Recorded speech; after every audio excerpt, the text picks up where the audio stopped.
This is a quick intro on how to play Easter Trivia Tycoon, as well as how to change the categories and questions in the template. To start, you can go ahead and open the Trivia Tycoon PowerPoint file. There are two versions, one with the scoreboard and one without a scoreboard. Each version has 3 sound options: normal, low, and no sound. In order for the scoreboard to work correctly, you will have to enable macros. There is a file included in your order with tips on how to enable macros on your PC. If you are unable to use macros, you can use the version without a scoreboard and just keep track of the score manually. Once you have the file open, you can start the slideshow from the beginning. I've included an optional black slide that you can use to have the game up but not visible until you click on the slide. You can delete the slide if you would rather have the game start immediately. There is a quick intro, and once you're at the main screen, click Play Game. The first slide lets you enter the player or team names. Simply type the names in for 2, 3, or 4 players and then click Play. The game starts with instructions on how to play. You will pick a category and question value and will then be given a clue with 10 seconds to answer it. Remember, the questions get tougher as the value goes up. If you answer correctly, you'll get the value of that question added to your score. If you answer wrong, the value will be subtracted from your score. The instructions also share an example to give players an idea of how the game is played. Once you've gone over the instructions, click Let's Play to begin.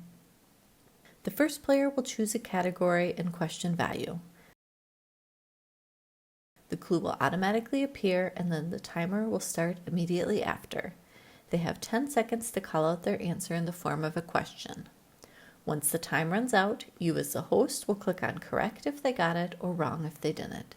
If they guess the right answer, the question value will be added to their score and it will automatically bring you to the main board and they can choose another question. If they answer wrong, the question value will be subtracted from their score and it's the next player's turn. You do also have the option to click Show Answer to stop the timer early.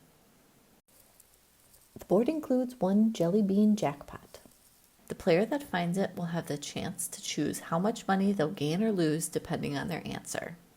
They can bet any amount as long as it doesn't exceed their current score. So for example, if their score is 1,000, they can bet anywhere between 100 and 1,000. To enter the bet, use the 100 and 1,000 buttons to go up or down. Once you've entered the bet, click Place Bet and Play to show the question and start the timer. Once the time runs out, click on Correct if they got it or Wrong if they didn't, and the amount they bet will be added or subtracted from their score. Once you've completed all the questions on the board, you can click the Final Question button in the upper left corner to go to the final round. This is similar to the Jellybean Jackpot, except that all players get to place a bet.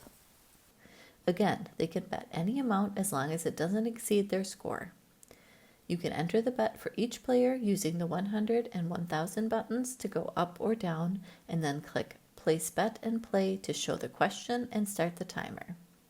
For this question, players should write down their answer on paper or their phone rather than calling out the answer. Once the time runs out, check each player's answer and click on Correct if they got it or Wrong if they didn't, and the amount they bet will be added or subtracted from their score. Once you've checked all the players' answers, click Final Scores to see who is crowned the Trivia Tycoon. There are a couple other buttons to be aware of. The Home button will bring you back to the main board slide. The Reset button will reset all the scores to 0 and wipe out the main board. If you need to manually change one of the team's scores, you can use the arrows to go up or down.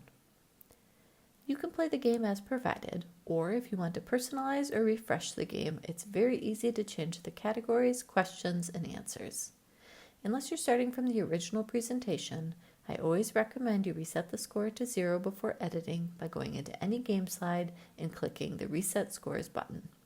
If you don't reset the scores, you may get an error.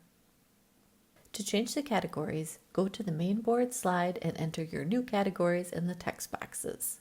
You can then go to each value and update the question and answer. You will see a section for each category, and when you click on a question or answer, you will see the category and value. So for example, I can go to Category 1, $100 question, and type in a new clue, and then Category 1, $100 answer, and type in the new answer. If we play the slideshow, you can see the new question comes up as well as the answer I entered. If you want to move where the Jellybean Jackpot is hidden, go to the existing Jellybean Jackpot and right-click on the slide in the slide viewer. Click on Layout and then choose Intro 100, 200, 300, 400, or 500, depending on where the Jellybean Jackpot was hidden. In this case, it's a $300 value, so we'll change it to Intro 300. Next, delete the old question and answer slides. Go to the end of the presentation where you will find a section called Blank Question Templates. Copy and paste the question and answer for the same value after the intro slide. So I would copy the $300 question and answer slides and then paste them after the Intro 300 slide. Then I can update the question and answer. To add the new Jellybean Jackpot, go to the category and value you want to replace and right-click on the slide in the slide viewer. Click on Layout and then choose Intro Jellybean Jackpot. Next, delete the question and answer slides. Go to the end of the presentation where you will find a section called Blank Jellybean Jackpot Templates. Copy and paste the question and answer after the intro slide. Then again, just update the question and answer. And that's all there is to update in the questions. You can see it's really pretty easy to do. So I hope this demo was helpful. Please feel free to contact me through my Etsy store if you have any questions on how to play. I would also love to hear any feedback you have on your experience playing Easter Trivia Tycoon. I hope you enjoy the game.